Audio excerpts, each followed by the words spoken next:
9 events that led to the Civil War. The causes of the Civil War didn't appear overnight. They built up over decades with growing disagreements between the North and South. Let's look at 9 key events that pushed the nation closer to war. 1. The Compromise of 1850. After the Mexican-American War, the United States gained vast new territories in the West. The big question was, would these lands allow slavery or remain free? California applied to join the Union as a free state in 1849. This threatened to upset the fragile balance between free and slave states, a balance that had been carefully managed since the Missouri Compromise years earlier. Henry Clay, known as the Great Compromiser, tried to solve the crisis with a package of legislation. His plan failed, but Senator Stephen A. Douglas stepped in with a new proposal.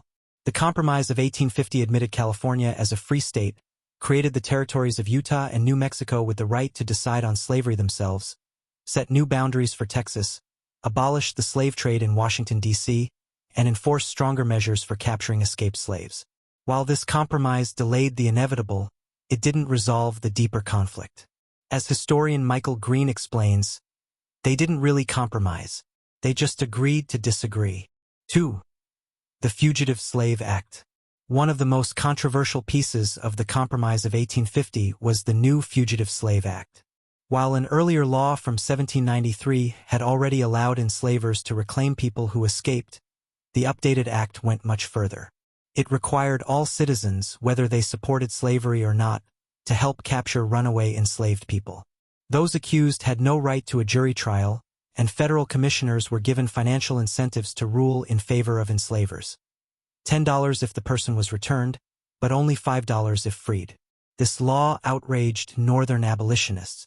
In 1854, when Anthony Burns, a black man, was arrested in Boston, more than 50,000 protesters took to the streets. President Franklin Pierce even sent federal troops and a Navy ship to ensure Burns was returned to Virginia. For many Northerners, this was the breaking point. Even those who had not previously opposed slavery now saw the system as intolerable. Free states began passing personal liberty laws to resist the act, making it harder and more expensive for enslavers to enforce their claims. 3. Uncle Tom's Cabin is published. In 1851, Harriet Beecher Stowe, still mourning the loss of her young son to cholera, poured her grief into writing a fictional story about the cruelty of slavery. She wanted readers to feel the pain that enslaved mothers endured when their children were taken from them. Her story appeared first as a serial in the abolitionist newspaper National Era. The following year, it was released as a novel, Uncle Tom's Cabin. The book became a sensation, selling 300,000 copies in its first year and igniting a storm of public debate. For Northerners, the book was a shocking look into the brutal realities of slavery, drawn from first-hand accounts and stories from formerly enslaved people.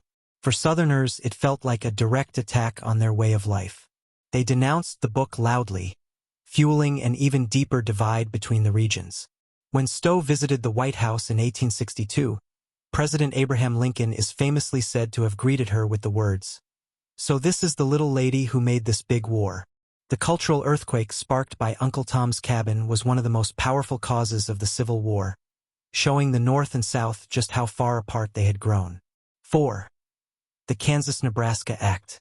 In 1854, Senator Stephen Douglas, already known for helping craft the Compromise of 1850, introduced a new law to organize the vast Nebraska territory.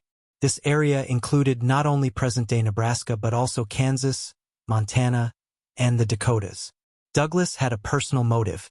He wanted a transcontinental railroad built through Chicago, his home state. But the route would cross land where slavery was banned under the Missouri Compromise of 1820. To win Southern support, Douglas proposed allowing settlers in the new territories to decide the slavery question for themselves, a principle called popular sovereignty. The Kansas-Nebraska Act passed, but at a terrible cost. It overturned decades of compromise and reopened the door for slavery's expansion into the West. Almost immediately, both pro-slavery and anti-slavery settlers flooded into Kansas, determined to control the vote. Violence broke out, and the territory descended into chaos. The bloodshed became known as Bleeding Kansas, a grim preview of the Civil War itself.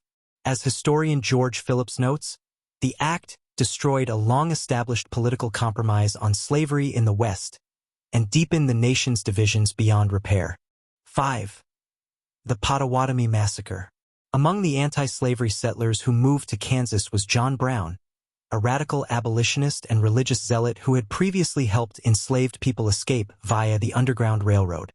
In May 1856, after pro-slavery forces attacked Lawrence, Kansas, destroying property and a newspaper office, Brown decided to retaliate. Near Potawatomi Creek, Brown, his sons, and a small group of followers lured 5 pro-slavery men from their homes. Despite promises of safety, they killed them using swords and firearms. The massacre shocked both the North and South, deepening distrust and anger. Violence in Kansas would continue for another 2 years, in what became known as Bleeding Kansas, further illustrating the rising tensions that would ignite the Civil War. 6. The Dred Scott decision. Dred Scott, an enslaved man born in Virginia, had lived in free territories including Illinois and Wisconsin. After his owner died, Scott and his family sued for their freedom, arguing that living in free territories made them free.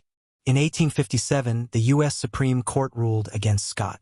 Chief Justice Roger Taney declared that black people, enslaved or free, could not claim U.S. citizenship or legal protection.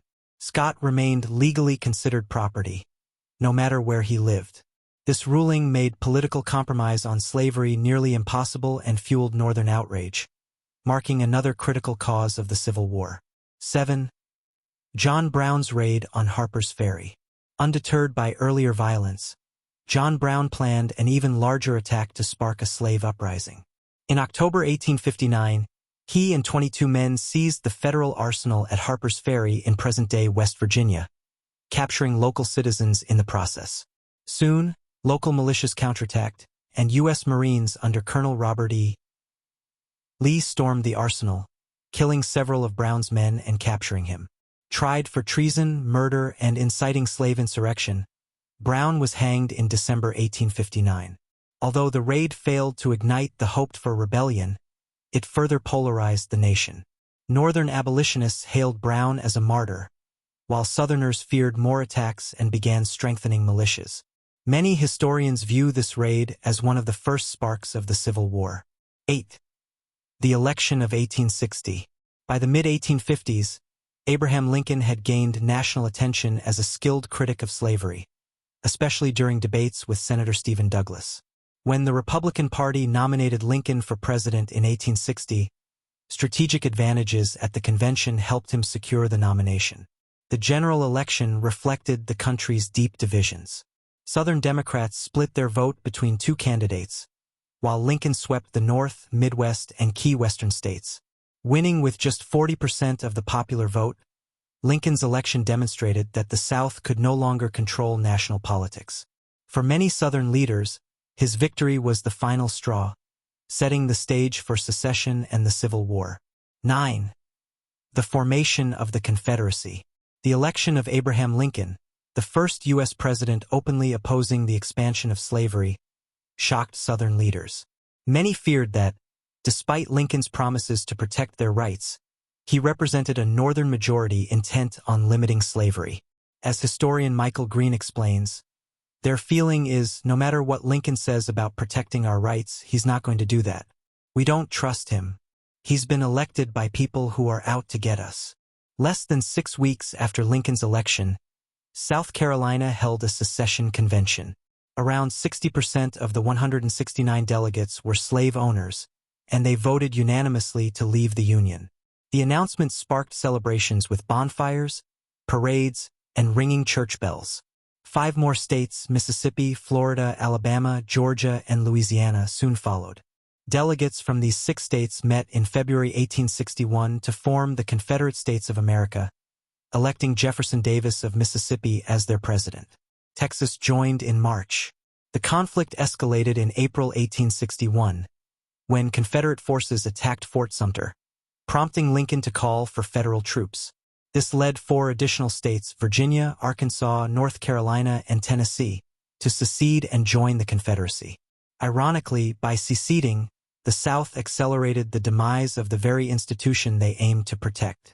Historian Green notes, had they stayed, slavery as an institution almost certainly would have survived much longer. Instead, the nation plunged into a 4-year, bloody conflict that claimed more than 650,000 lives, reshaped the South, and led to the emancipation of over 3.9 million enslaved Black Americans. If you want to explore more stories like this, subscribe to History Love, your go-to YouTube channel for exploring the fascinating stories of the past. Hit the notification bell so you never miss a deep dive into history's most pivotal events. And if you found this video insightful, leave a comment sharing which Civil War cause surprised you the most.